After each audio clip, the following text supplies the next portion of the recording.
প্ৰধানমন্ত্ৰী আৱাস যোজনা চৰকাৰী BPL ঘৰৰ আৰু এটা নতুন আপডেট লৈ আহিছোঁ।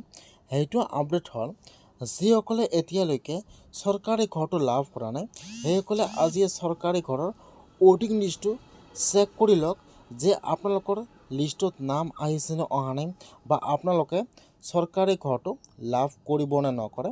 মই আজি এইটো ভিডিঅ'ত আপোনালোকক সম্পূৰ্ণ প্ৰচেছ ষ্টেপ বাই ষ্টেপ দেখুৱাই দি আছোঁ।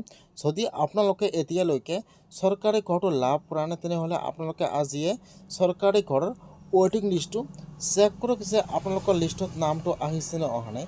কেনেকৈ আপোনালোকে চৰকাৰী ঘৰৰ ৱেটিং লিষ্টটো চেক কৰিব আপোনালোকে আপোনাৰ নিজৰ মোবাইলৰ পৰা। মই আজি এইটো ভিডিঅ'ত আপোনালোকক সম্পূৰ্ণ প্ৰচেছ ষ্টেপ বাই ষ্টেপ দেখুৱাই দি আছোঁ। জানিবলৈ হ'লে ভিডিঅ'টো সম্পূৰ্ণকৈ চাই ল'ব স্কিপ নকৰাকৈ।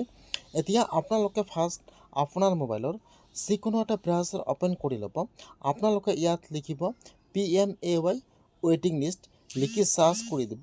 ইয়াত চাব ইয়াত যদি 1 নম্বৰত লিংক আহি যাব pmay যি পাৰ্মানেণ্ট ৱেট লিষ্ট। এতিয়া আপোনালোকে এইটো লিংকৰ ওপৰত ক্লিক কৰিব।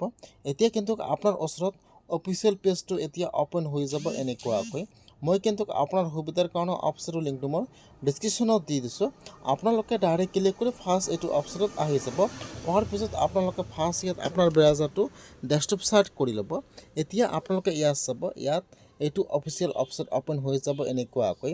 ইয়াত চাব দি আছে panchayat west permanent wait list property list is available here.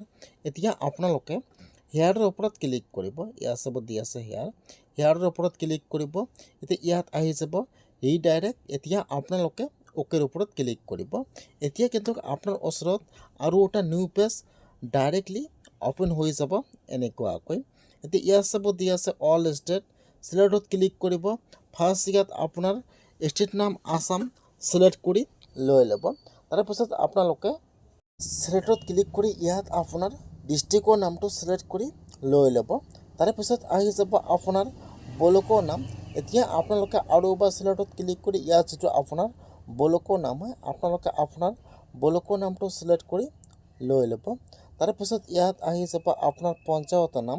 এতিয়া আপোনালোকে ইয়াত আপোনাৰ পঞ্চায়তৰ নামটো চিলেক্ট কৰি লৈ ল'ব। ইয়াত যিটো আপোনাৰ ফুল এড্ৰেছটো আছে ষ্টেট ডিষ্ট্ৰিক্ট ব্লক পঞ্চায়ত সকলো চিলেক্ট কৰি লৈ ল'ব। তাৰপিছত এতিয়া ইয়াত আহি যাব কেপচা। এতিয়া আপোনাৰ তাত যিটো কেপচা আহি যায় এতিয়া আপোনালোকে ইয়াত কেপচাটো বহাই দিব। কেপচাটো বহাই দি আপোনালোকে এতিয়া চাবমিটৰ ওপৰত ক্লিক কৰিব। যেতিয়া আপোনালোকে কেপচাটো বহাই দি চাবমিটৰ ওপৰত ক্লিক কৰিব এতিয়া কিন্তু আপোনাৰ ওচৰত আপোনাৰ পঞ্চায়তৰ ৱেটিং লিষ্টটো ইয়াত আহি যাব এনেকুৱাকৈ।